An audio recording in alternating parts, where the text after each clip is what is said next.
Hi, Jeremy Cordeaux in the Court of Public Opinion. I'm just on air here to let you know that we'll be live streaming the Court of Public Opinion every Friday between 9 o'clock and 12 on jeremycordeaux.com. Please join us. We'd love to have you. Ozcast. The Mental Health Show with Mark Aiston. We are predominantly a face-to-face training organisation, so we haven't been very busy in that area, but we've been extremely busy in doing things online, a lot of online courses, a lot of Zoom meetings with people, and a lot of people calling us and utilising our facilities over the phone and through email and that sort of thing. So, yeah, very busy. Yeah, that's good. Good. Well, I say it's good, it's bad in a way, as you. Well, yeah. Let me rephrase that. We need to be teaching people how to look after their staff, so that's a good thing. What we don't want is we don't want a lot of people with mental health issues.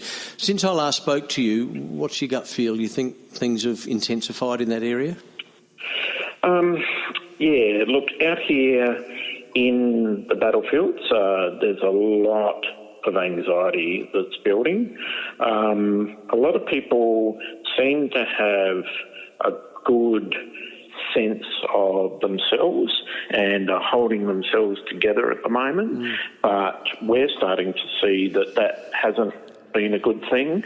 As people, deal with the adrenaline of a situation and the shock of it, quite often they can just manage their way through, but it's when the period starts to change, as it is now with the restrictions easing, that people start to lose that little bit of an adrenaline within themselves.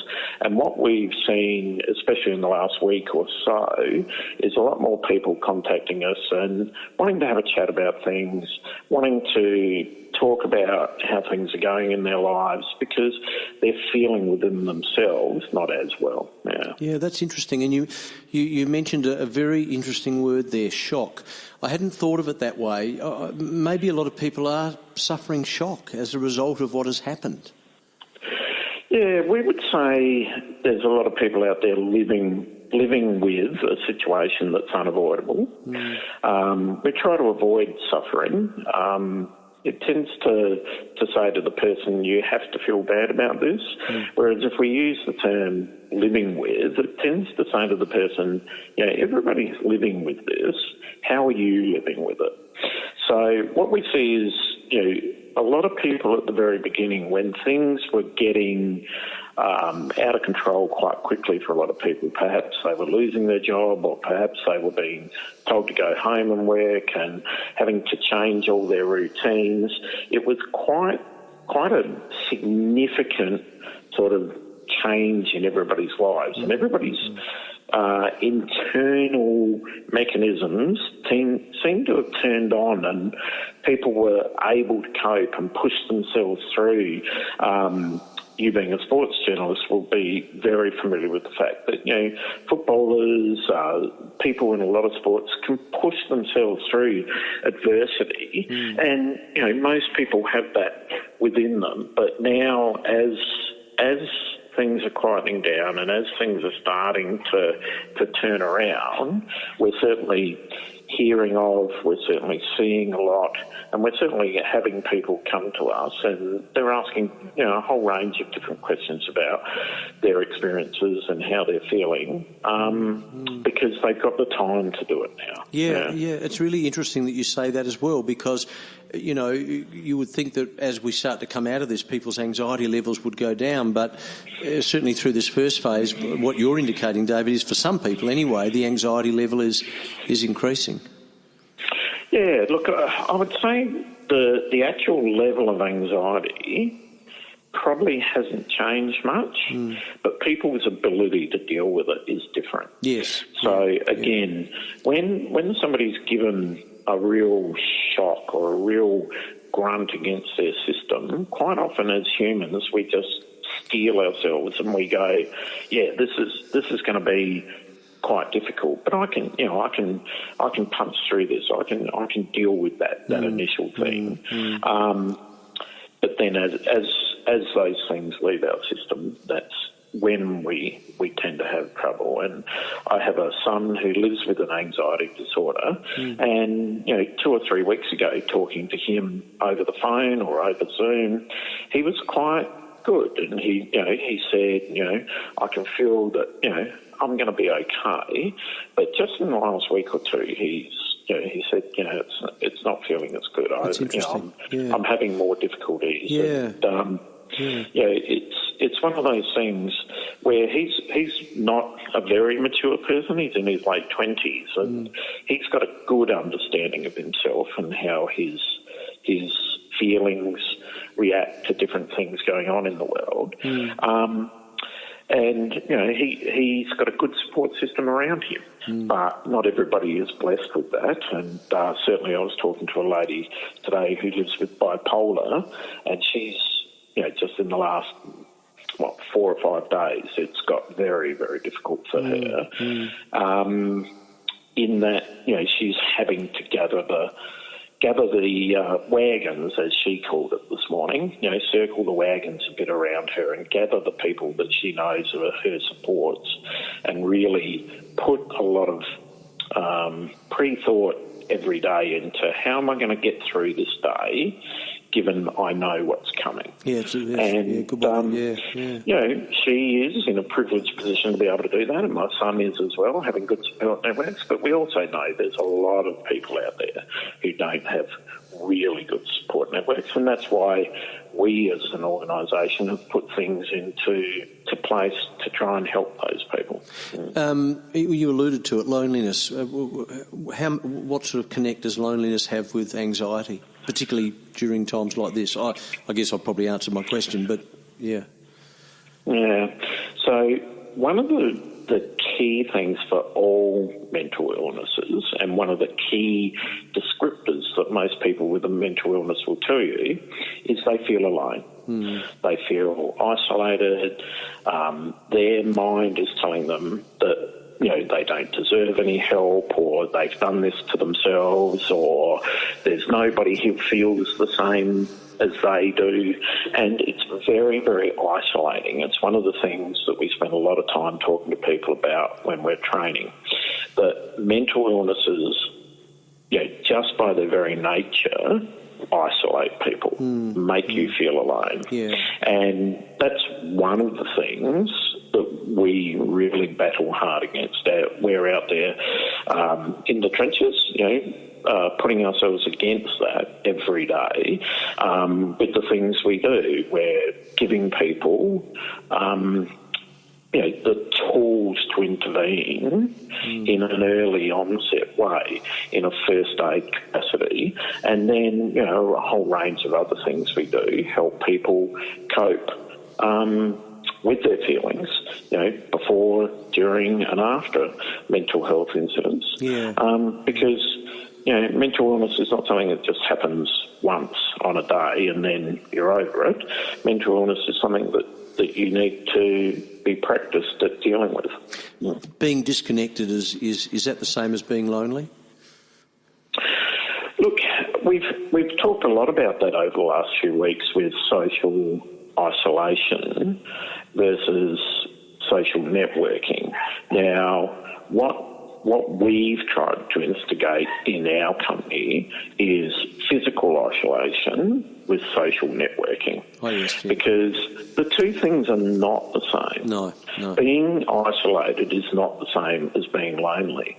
My son, I know, because I've been part of his team over the last 3 or 4 weeks, has been able to socially network, to talk through his feelings. He's even, during this period, been able to change doctors.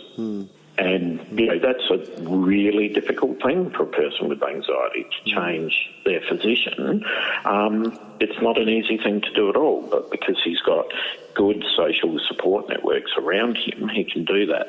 So we tend to talk about social networking and physical isolation. And you can be physically isolated, which can be quite lonely. I'm sitting here in my office right now, all alone, but I don't feel lonely because I know I've got you on the end of the phone. I've got a sister who, is just a phone call away who can support me, and so on. So it's a matter of being connected, even though you may be physically isolated. I just want to go back to a point you made and maybe explore a little bit more. You made the point, and I can really relate to this, not me personally, but someone I know. People who are and do suffer anxiety find it very difficult to change doctors. Why is that, do you think, David? Yeah, look, when you are living with a mental illness like anxiety, and I can only speak from my personal experience, and everybody's experience is going to be different, but my personal experience of people with anxiety, like my son and other people that I help through their lives every day, is that just the act of going and seeing a professional creates anxiety feelings. Yep. Now, for me, as a person who doesn't have anxiety, if I have to go to the doctor about a major problem that I'm having, I feel a little bit concerned about that. Of course, it's but I know that I'm doing the right thing for myself. But if you're living with an anxiety disorder or a depressive disorder and you already feel alone, your illness is making you feel like you don't deserve things, perhaps you're feeling down on yourself, then just the act of contacting a professional person and saying, this is how I'm feeling, makes you feel more anxious. Yeah, it's a big thing. So it tends to prevent you from taking that next step and actually going and finding the professional that can help you. And one of the things that we spend a lot of time doing in our courses is training people who have these disorders, and a lot of people who don't, how to help themselves or help others to know that you're not alone. And there are people that will understand you. Yeah. For instance, my son, he wouldn't go and see a professional for a long time because he thought, if I go and see a doctor, they're just going to give me a pill and I don't want to take pills. And I heard this from another lady last Friday. I don't want to take pills. But when I said to him and I said to her last Friday, did you know that the best treatment for your condition is not pills? So the likelihood of you being forced to take a pill is pretty low. They go, oh, no, I thought I'd have to take pills. Well, no, you won't. So if you find the right professional to help you, and if you see a professional and they say, I think you should take these tablets and you don't want to, say, no, I don't want to, and I'll go and find another professional and find some help. Yeah, you've explained that well. Look, I know we've digressed, but I'm fascinated by this, and I'm not sure whether you can answer this question, David, but I'll ask it anyway. Just in terms of tablets and prescription drugs and stuff like that, is there these days, when you go to a doctor and you discuss getting on some sort of antidepressant, is the likelihood of you getting the right one reasonably high these days? Or if you've been on one and you want to change it, is the likelihood of when you do change it that you will improve? Are those numbers higher now because there's a little bit more data, maybe, I don't know, in the discussion points between the doctor and the patient, or is it still a bit hit and miss? Yeah, look, you're right to answer to ask the question, and unfortunately the answer is yes and no. And I know that's not going to be comforting to you and to your listeners, and that's unfortunate. But this is the situation as best as I can describe it. If I live with depression and I get to the point of saying, yes, I'm going to need some help, and I get to the GP and they recommend a psychiatrist and I am recommended by that psychiatrist, this tablet will be where we're going to start. Yes. And it is only a start, because what that psychiatrist is doing is they're doing a differential diagnosis of your symptoms and saying you've got this symptom, that symptom, this symptom, that symptom, and that all adds up to a score of, we think you might have this level of depression. Gotcha. The best treatment is some exercise, some CBT, cognitive behavioural therapy, some thought therapy, some education about your illness, and we also recommend as part of that you take these drugs. And what the doctor will do, the psychiatrist, is he'll pick the drug that is known to work with the most amount of people with those symptoms. Gotcha. Yeah. Now, that might be, as it was for my sister, she started taking those tablets and it did work for her and it improved her mood just enough. Didn't make her go from 10 to 100, but it made her go from 10 to 25% feeling well to the point where she could help herself. Yes, gotcha. Yeah. Or it might be a drug that doesn't work for you, and then you're going to have to go off of that drug and start on the next one. And that's not because the doctor's done anything wrong. He's doing the best he can with the information he's got. It's one of the things that a lot of people have trouble understanding, and what we tend to say is, think of it like this. Up until 50, 60 years ago, all medicine was part of the arts department of a university. Is that right? Yeah. Now, if you go and you do arthritic surgery or orthopaedic surgery, so you're operating on people's bones, you'll go to a medical learning centre to do that, and that'll be part of the science department. But mental health is still considered an art because it's differential diagnosis. Yeah. Well explained. Just as an extension to that, are we at the stage where there are scans available on one's brains that can pinpoint whether you've got anxiety, whether you've got bipolar, whether you've got mild depression, and therefore then there would be a more accurate way of prescribing drugs? And the answer to that question, unfortunately, is no. And this is where mental health needs specialist people with specialist training to identify through differential diagnosis what's actually going on. Wouldn't it be lovely, wouldn't it be absolutely fantastic if we could just go to the doctor and say, I'm feeling a bit like this, they took some blood or did a scan and said, right, you've got depression number 3.6. Absolutely. Take this pill, talk to people like this, you'll be better in a month. That would be wonderful, but that is not the case. Do you think that's possible? There is no scan. Do you think that's possible, David? I'm not a medical researcher, so I don't know. I guess the question is it physiologically possible? Again, I don't know. I don't have enough information to even make a guess at that. I know there's an awful lot of money being spent on research, so if it is possible, I would say that humans have the capacity to make it possible. But is it possible? I don't know. We're not sure. Possibility has to be proven, and at the moment it's not. Now, I know we might have touched on this earlier, but just tell us a little bit about your aftercare. Yeah, so as I was saying before, one of the things that we find with mental illness is that people get very, very isolated.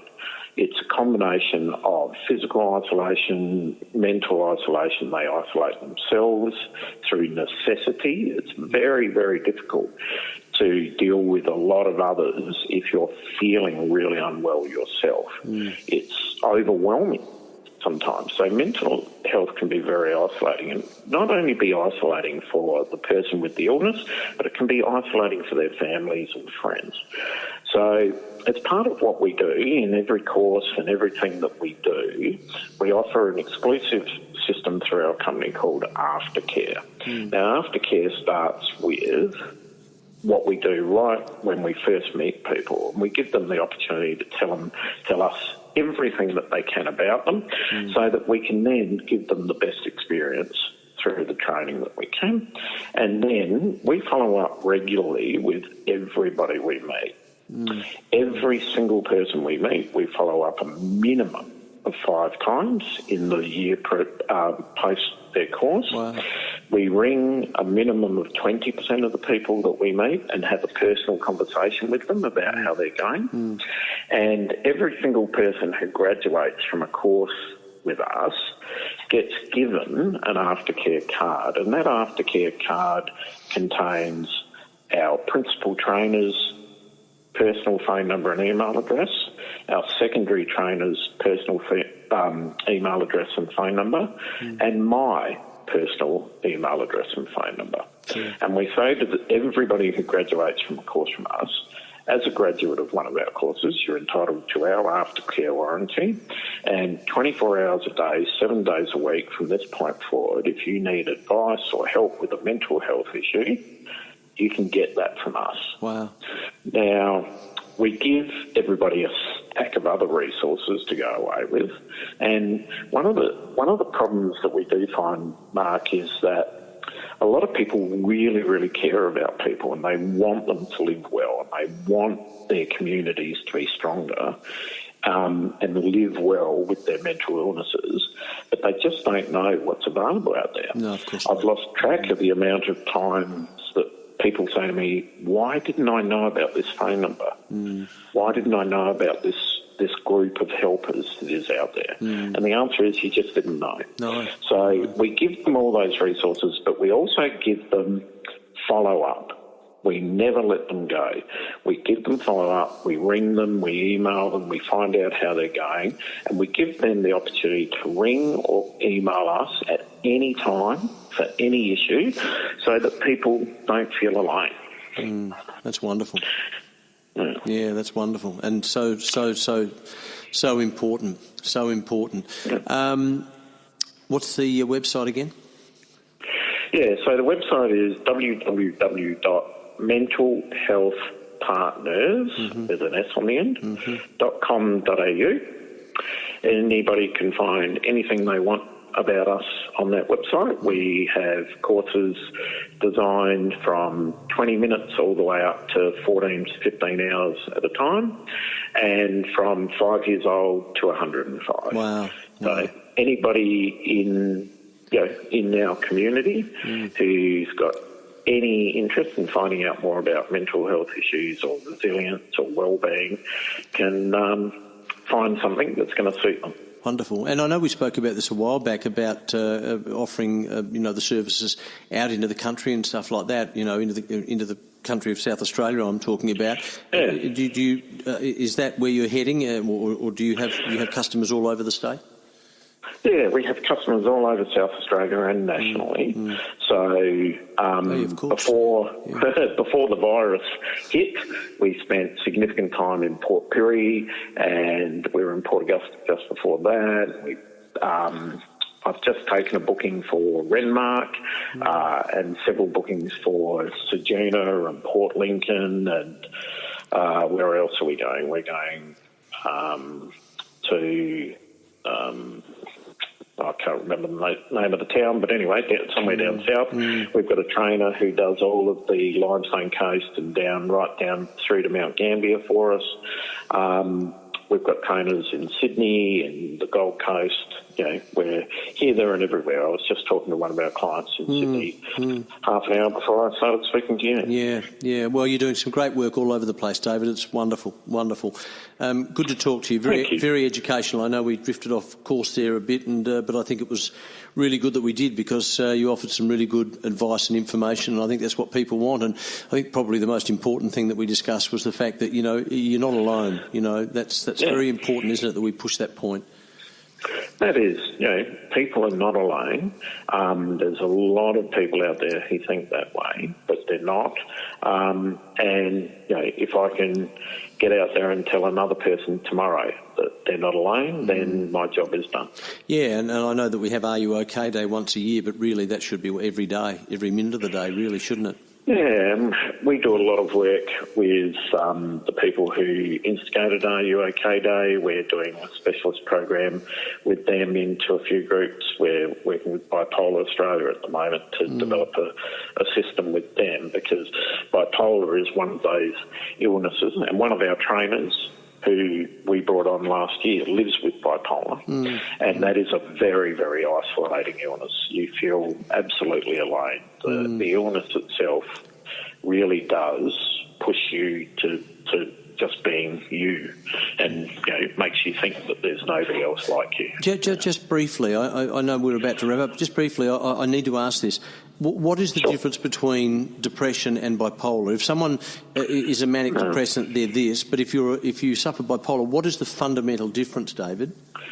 Yeah, so depression is an illness that is typified by very, very low mood and lack of interest in regular activities. Gotcha. Yeah.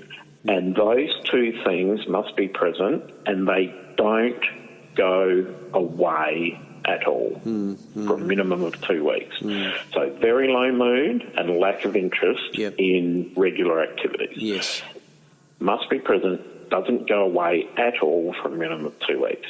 Now, bipolar, what used to be called manic depression, is a component of depression. So a person will have a very low mood, but then they can very quickly, or sometime over a period of days, cycle into a very, very high mood. Oh, gotcha. And then they'll dive back down into a very low mood.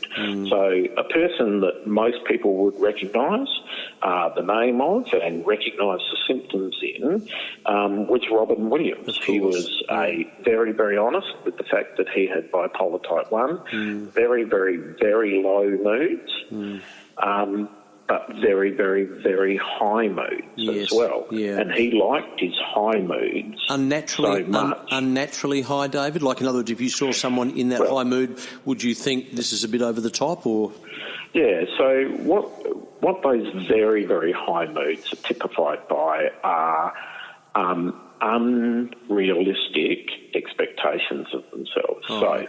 They are the king of the world, they control everything. Every decision they make is going to turn into fields of gold. Yeah, gotcha. I had a person in my family who had bipolar type 1. When he was in his very, very, very high moods, it was nothing for him to spend thousands and thousands of dollars that he just didn't have. Because in that very high mood, he knew it was going to be fine. Yeah.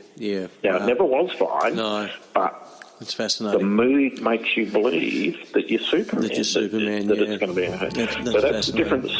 The main difference between bipolar and depression. Depression, low mood, not feeling like you can take part in normal activities, and that doesn't ever go away. Bipolar, some depression like that, but then switches to higher mood. Yeah, gotcha. Yeah. Well described. David, thank you. Much appreciated. My absolute pleasure. We'll talk soon. I love having you on the program. I really appreciate it. Excellent. No worries. Good to talk, David. Thanks for the time, Mark. Really enjoyed it. My pleasure. Bye-bye.